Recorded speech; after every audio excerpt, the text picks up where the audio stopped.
আল্লাহ কি ধরনের উদাহরণ দিচ্ছেন, এটা যেমন কোনোদিন সম্ভব না।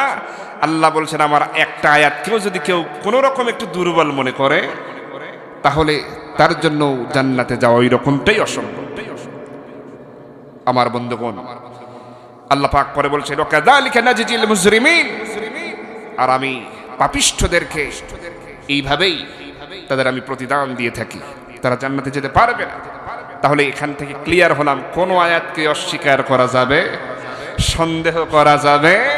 আল্লাহ বলছেন তারাই হলো মুমিন যারা ঈমান আনে আমার সব কিছুর উপরে এবং সুম্মা লাম ইয়ারতাবু, আর কোন সন্দেহ করে। আমার ভাইয়েরা আমার শুন, এখানে আমরা যারা আছি যখন মরে যাব, মরার সাথে সাথেই কবরে যেতে হবে কি হবে না? সবাই বলেন কবরের জিন্দেগি শুরু হবে। হাসর আছে, মিজান আছে, সিরাত আছে, বেহেশত দোজখ আছে, এগুলো আছে না নাই? আমরা কি দেখেছি কেউ? কিন্তু বিশ্বাস আমাদের ভিতরে আছে না নাই? আমরা কি এগুলো সন্দেহ করি নাকি? সন্দেহ করি না, বিশ্বাস আমাদের আছে। আল্লাহ রাব্বুল আলামিন আমাদের কি এই সমস্ত বিষয়ের উপর ঈমান আনতে বলেছেন, আমরা এনেছি, সন্দেহ করি নাই। আমার বন্ধুগণ খেয়াল করুন, এই দাওয়াতই তো নবীজি মানুষকে দিয়েছেন। মক্কার জমিনে কাফেরদের দাওয়াত দিয়েছেন, ধনী দরিদ্র সকলকে দাওয়াতটা দিয়েছেন। অধিকাংশ দরিদ্র মানুষেরা দাওয়াতটা গ্রহণ করেছে। পরকালের ভয় তারা বুঝতে পেরেছে পরকালটা সত্য, বেহেশত দোজখ আছে, হিসাব নিকাশ হবে, মৃত্যুর পরে আবার জিন্দা করা হবে, এটা তারা বুঝতে পেরেছে, ঈমান গ্রহণ করেছে। কিন্তু ধনী শ্রেণীর লোকেরা, কাফের বেঈমানেরা, তারা কিন্তু বিশ্বাস করে নাই, সন্দেহ করেছে। আমার ভাইরা, এর মধ্যে মক্কার কুরাইশদের একজন বড় নেতাদের মধ্যে একজন, নাম হলো তার আস ইবনে ওয়াইল। কি নাম বলেন? আস ইবনে ওয়াইল। সে যখন জানতে পারল মুহাম্মদ বিন আব্দুল্লাহ মানুষকে এইভাবে আহ্বান করছে, মৃত্যুর পরে আবার জীবন আছে, মৃত্যুর পরে আবার জিন্দা করা হবে এবং হিসাব নিকাশ হবে, হাসর নাসর, পুল সিরাত, মিজান, বেহেশত দোজখ, এসবের কথা বলে মুহাম্মদ বিন আব্দুল্লাহ। তাহলে তার মাথা খারাপ হয়ে গেছে। এবার সুযোগ পেয়েছি মুহাম্মদ বিন আব্দুল্লাহকে শায়েস্তা করার, অপমান করব, অপদস্থ করব, এই মনে করে আস ইবনে ওয়াইল কি করলো, কোথা থেকে যেন একটা মরা মানুষের কঙ্কাল সে ব্যবস্থা করলো। কয়েক মাস হয় নাই, এমন একটা মানুষের কঙ্কাল ব্যবস্থা করলো, মাথা থেকে পা পর্যন্ত, এরকম পুরো শরীর কঙ্কাল। এরকম আপনারা দেখেছেন কিনা? দেখেছেন কিনা? মাথা থেকে, মাথার খুলি থেকে পা পর্যন্ত মানুষের পুরো কঙ্কাল। আস ইবনে ওয়াইল এরকম একটা কঙ্কাল ব্যবস্থা করলো, আর মনে মনে ভাবলো এই পথ দিয়ে তো মুহাম্মদ বিন আব্দুল্লাহ আসবে, অবশ্যই আমি তাকে অপমান করব, এবার আমি তাকে ধরব। জবাবটা কি দেয় মুহাম্মদ বিন আব্দুল্লাহ এবার দেখা যাবে। এবার সে কঙ্কালটা নিয়ে অপেক্ষা করতেছে, কখন আসবে মুহাম্মদ বিন আব্দুল্লাহ। কিছুক্ষণ পরে আমার নবীজি ওই পথ দিয়ে যখন আসতেছেন, হঠাৎ করে আস ইবনে ওয়াইল নবীজির সামনে দাঁড়িয়ে যায় এবং এই কঙ্কালটা ধরে বলতেছে, মুহাম্মদ বিন আব্দুল্লাহ রে, তুমি কি আমার হাতে এই কঙ্কালটা দেখতে পাচ্ছ নাকি?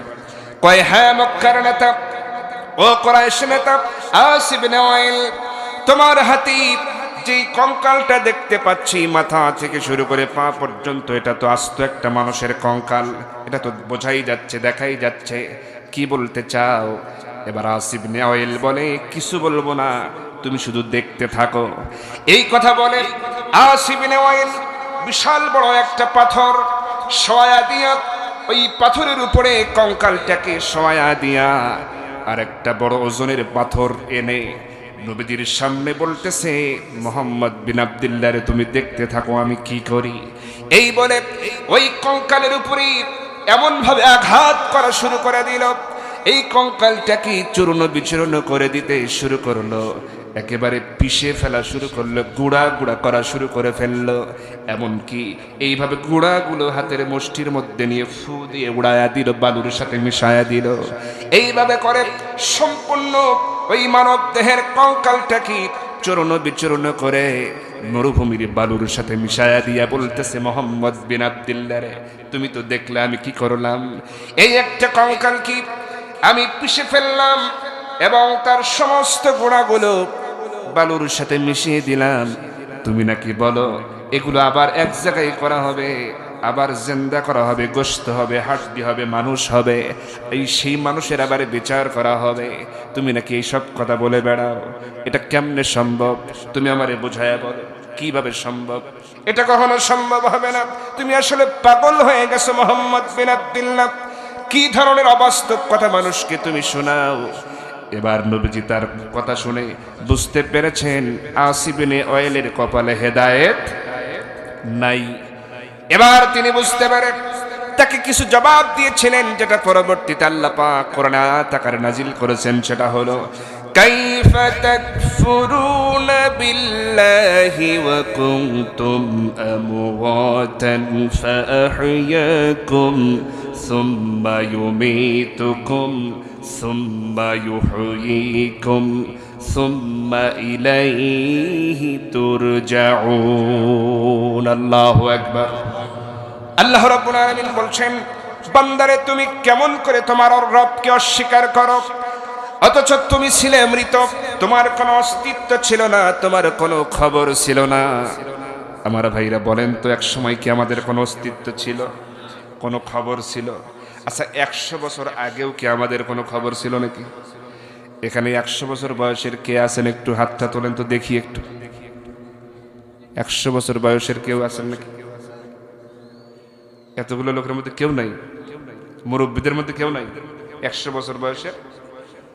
কি আশ্চর্য কথা! চিন্তা করছেন কি একটা অবস্থা? এই কিছুদিন আগেও 100 বছর বয়সের মানুষ খুঁজে পাওয়া যেত, এবং এমনকি 120-25 বছরের মানুষ, বয়সের মানুষ আমিও নিজেও দেখেছি এলাকায়, আমার নিজের এলাকায়। কিন্তু এখন আর খুঁজে পাওয়া যায় না। এখন 100 বছর তো দূরের কথা, আমার তো মনে হয় যে কিছুদিন পর 80-90 বছর বয়সের লোক খুঁজে পাওয়া কঠিন হয়ে যাবে। কথা বলেন ঠিক কিনা? মানুষের হায়াত এমন ভাবে কমতেছে, আর মানুষ যা করে এটা তো 2 হাতের কামাই। কে বলেছেন? জলস্থলে যা হয়, জাহারাল ফাসাদু বিল বাররি ওয়াল বাহরি বিমা কাসাবাত আইদিন নাস, এটা তো আল্লাহ পাকের ঘোষণা যে জলস্থলে বালা মুসিবত যা কিছু দেখো এটা মানুষের 2 হাতের কামাই। কারণ মানুষ দেখছেন সবকিছু তাড়াতাড়ি চায়, ধৈর্য নাই। আচ্ছা, এই গাছটার নাম কি? এই যে আম গাছ। ছোটবেলা থেকে বড় হয়েছি, এরকম বড় গাছ, তারপরে কত সময়, কত বছরে আম ধরছে, কত বছরে ধরে নাই। যখন আম ধরছি জ্যৈষ্ঠ মাসে আম খেয়েছি, মানুষের ধৈর্য আর সহ্য হলো না। কবে কয়েক বছর বয়স হবে আম গাছের, এত ধৈর্য আছে নাকি? তাড়াতাড়ি আগে ব্যবস্থা কর, তাড়াতাড়ি কেমনে আম খাওয়া যায় এই বুদ্ধি পাই। কি করলো?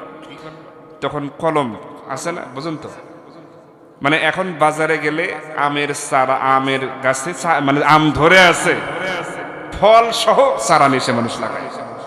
কথা বলেন ঠিক? কবে বছরের পর বছর যাবে, এই ধৈর্য আর মানুষের। শুধু তাই নয়, দেশি মুরগি যখন খেতাম 6 মাস 8 মাস 1 বছর বয়স না হলে তো খাওয়া যেত, বয়স হওয়া লাগতো। মানুষ দেখলো যে এই ধৈর্য তো ধরার সময় নাই, তাড়াতাড়ি আগে কেমনে অল্প দিনে খাওয়া যায় এই ব্যবস্থা করো। এই জন্য কি করলো, সবাই বলা শুরু করলো, লাগায় দাও পোল্ট্রি। পোল্ট্রি আছে না কেন? হ্যাঁ, মানে 30 দিনও লাগে না, 28 দিনই নাকি হয়, 25 দিনেও হয়ে যায়। চিন্তা করছেন? মানে তাড়াতাড়ি তাড়াতাড়ি চাই।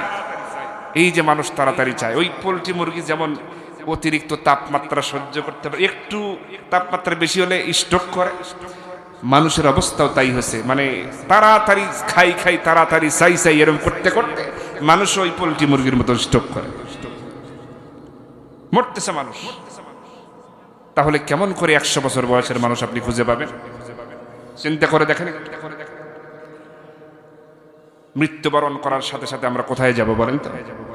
কবরে। কবরের জিন্দেগি আছে না নাই?